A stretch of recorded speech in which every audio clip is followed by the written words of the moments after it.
hay dos personajes que se enfrentan cotidianamente, que son Saavedra y Moreno. ¿Quién tenía razón? No sé. Pero los dos son padres de la patria. Uno con su tranquilidad, que era Saavedra, otro con el fuego interno que llevaba, y era Moreno. Ellos fueron los padres de la patria. Bueno, viene el desastre de Huaki en el norte y Saavedra decide tomar el mando del ejército él. Parte, supongo que a caballo también o en carreta, no sé, la historia no dicen que se fue, pero llega al Alto Perú y a los pocos días de llegar se encuentra con la novedad de que lo habían echado del gobierno y mandaban un nuevo jefe, y él con orden de radicarse en San Juan con un salvoconducto que le da Pueyrredón. Bueno, la asamblea del año 13 lo condena después al destierro permanente. Entonces Saavedra tiene que agarrar otra vez su mula y partir hacia Chile cruzando la cordillera. Un largo viaje, penoso tal vez, huyendo del destierro que era no sabía dónde. Llega a Chile, allá lo reciben muy bien, y va el antecedente del señor Paso a pedir que lo reintegren a Buenos Aires, que el gobierno chileno dice que no.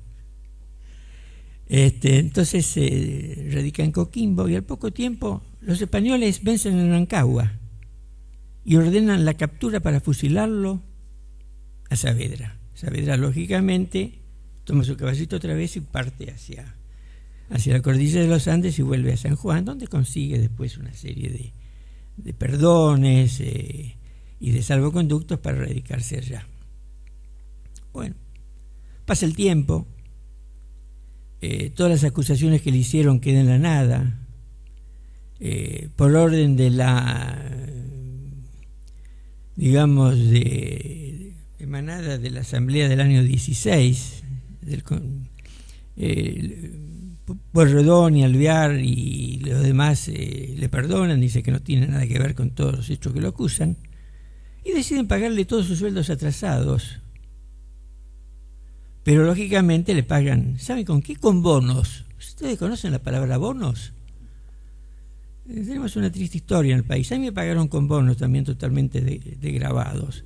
Y entonces de una cierta suma de dinero que le tenían que pagar, le pagaron solamente el 25% por todos los haberes devengados. Bueno, y también le dan otra autorización para hacer, que es un juicio por daños y perjuicios. Hoy en día uno se cae de una escalera y hace juicio por daños y perjuicios. Saavedra nunca usó de esa arma que le habían dado para poder enriquecerse, digamos, porque le podía haber hecho un juicio al Estado y ganarlo. Nunca lo usó. Bueno, después vuelve al ejército, lo nombran comandante en jefe del ejército, muy poco tiempo. Bueno, lo pasan al retiro, quiere actuar en la guerra de Brasil y no lo dejan por su avanzada edad, muere. Su muerte pasa desapercibida. Al año recién le hacen un homenaje. Se lo hace Juan Manuel de Rosas, con todo la pompa que se podía hacer, un gran Te Deum, desfile militar, con todos los ministros, con todos. Y es Rosas el que ordena que constituyan una bóveda en la Recoleta para guardar sus restos. Y ahí está la bóveda en la Recoleta hoy en día, siendo un monumento histórico, cuidado por la Dirección de Monumentos Históricos. Esa fue la vida de Saavedra. Deportes, lo único que hizo fue andar a caballo o en mula o en lo que sea, pero eso tuvo que huir y correr todo el tiempo para evitar que lo capturaran, que lo desterraran o que lo mataran. Otro deporte no le conozco, la verdad. Si quieren una anécdota de juegos, les puedo contar una anécdota de juegos, pero no la de Saavedra, era del almirante Brown. El almirante Brown, cuando formaba su flota, recluta marineros duchos y recluta también indios. Pero cuando empezaba a hablar de las velas, suban el trinquete, bajen esto, los indios se armaban un matute en la cabeza que realmente no sabían cuál era uno, cuál era la otra. Entonces Brown decide ponerle a las velas nombres de las cartas españolas, el rey, la sota, el caballo, porque los indios eran jugadores de cartas, ya. Entonces decía, suban el caballo, bajen el caballo. Esa es una historia de un juego que se practicó mucho en el país. Bueno, creo que no tengo nada más que decir. Si los aburrí, disculpen. No sé, bueno, ahí con estas anécdotas vamos conociendo cómo fue el desencuentro de nuestra historia, ¿no? Que aún sigue, estos desencuentros de persecuciones, de volverlo, de pagarle con bono. La historia se repite, desgraciadamente. Pero muy amigo de los morenos. Bueno, para seguir, vamos a volver a Juan Carlos, que va a contar otro juego de la época, y luego terminamos con el último panelista que falta. Bueno, habíamos hablado de las corridas de toros de origen español. Entre los juegos originarios nuestros, obviamente estaba, ya habló Víctor, del pato. Teníamos deportes camperos como las carreras cuadreras, denominadas así porque duran una cuadra. La rueda de la fortuna, que es lo mismo que un conocido programa de televisión, es del mismo sistema. Cuando había batallas y se vencía en la batalla, las tropas vencedoras tenían derecho al saqueo. Entonces había unas trifulcas terribles, porque esto para mí, esto para vos. Entonces, para dilucidar el problema, se sorteaba. ¿Con qué? Se buscaba entre los restos del combate ruedas de carreta y se las fijaba para que giraran sobre su eje contra un apoyo. Y entre los radios se ponía el nombre de los soldados que iban a intervenir. Después se clavaba una lanza en un costado y se hacía girar la rueda.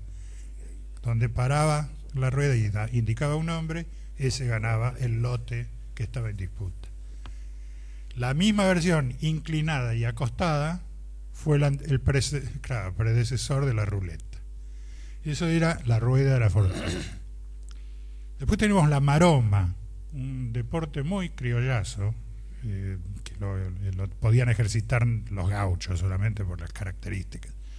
Consistía en la maroma era una cuerda de cáñamo gruesa, retorcida, puesta transversal y con dos parantes a la entrada de el corral donde estaban los potros guardados, justo en la entrada. Entonces se ponía en ese sector, se abría la tranquera y un gaucho que estaba colgado arriba dejaba pasar la manada y elegía un bagual, que era seguramente el líder de la manada, preferentemente, y se tenía que lanzar en pelo y agarrar al caballo. Por supuesto morían, terminaban inválidos, un desastre, ¿no?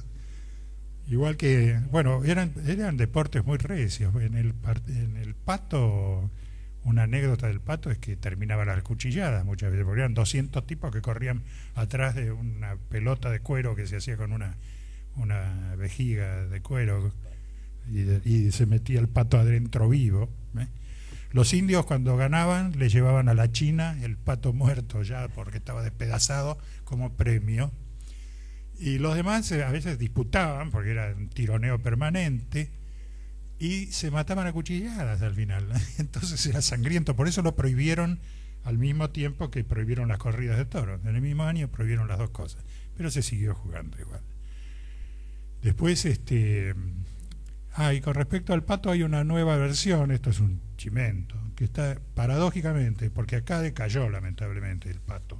Incluso ahora, si bien es conocido como deporte nacional oficial, ahora hay una empresa de ropa deportiva que tuvo el apoyo de un senador que está tratando de introducir el fútbol como deporte nacional, cuando es obviamente británico. Hay toda una disputa con ese tema. Pero paradójicamente, acá que no se le da tanta importancia al pato, en Europa está creciendo el juego, pero con otro nombre. Horseball. Horseball. Caballo pelota, como football, pie pelota, horseball, caballo pelota. Se juega igual, pero con menos gente. En el pato habitual hay 4 contendores por lado, allá son 3.